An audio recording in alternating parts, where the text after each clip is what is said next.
one blast, so at the end of the day, the miners could count the ribs and know how many blasts were made. If you look above your head, you'll notice the scroll marks. This is from a machine called the continuous miner. Now, this machine's really cool. Underneath that, you could take off your hard hat. The reason why we don't use it throughout the mine is because it uses so much power, it has to be run at night on its own transformer. It gets up so much dust that the operator has to sit in an entirely other room. Now, as we approach East Avenue G, can I get any guesses on what direction we are heading in? I heard north, we have 3 more. South, we have 2 more. East, we have 1 more. West. West, I have no idea. You know the next turn, right? I don't. You're supposed to be my navigator. Just kidding. East Avenue G is the road you turned off of to get into our parking lot today. We are heading south. South. Now, if you look to your right, you will notice a crystallized pod. During one of the dry periods, water seeped in, creating a liquid brine pool at the bottom of this pod. When it dried, it left that dark layer. That is all the mud and silt that settled to the bottom. Now, you'll notice that red-colored salt.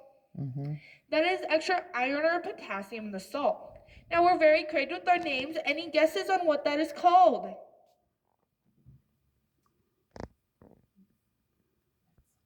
Red salt. Wow, how'd you guess that? Now, this is where you get your best oohs and ahs ready. That crystallized pod is about 99.9% pure.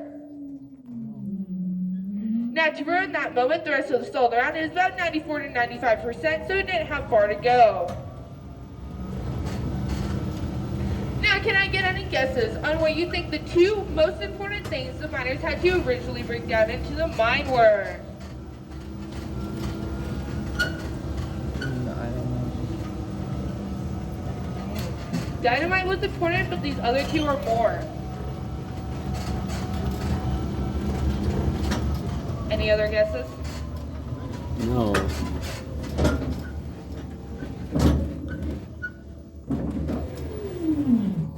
Any other guesses? Water.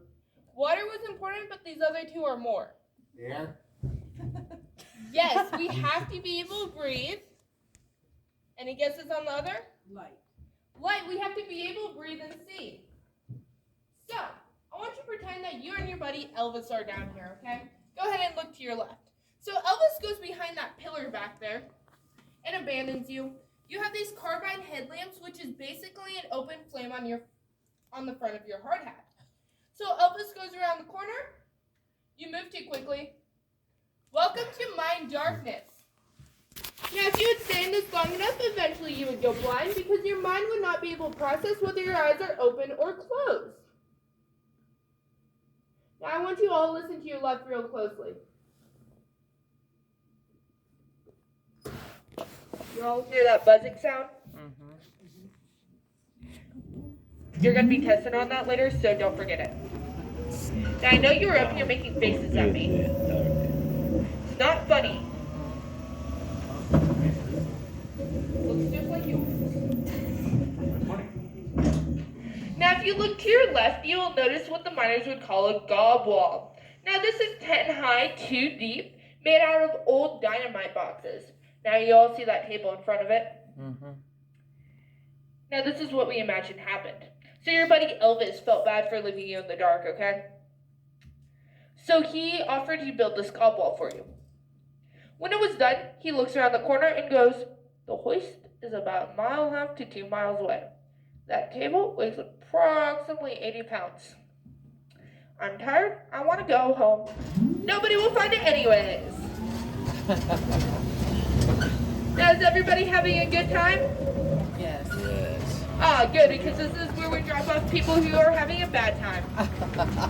We come and pick them up later and train them to be tour guides.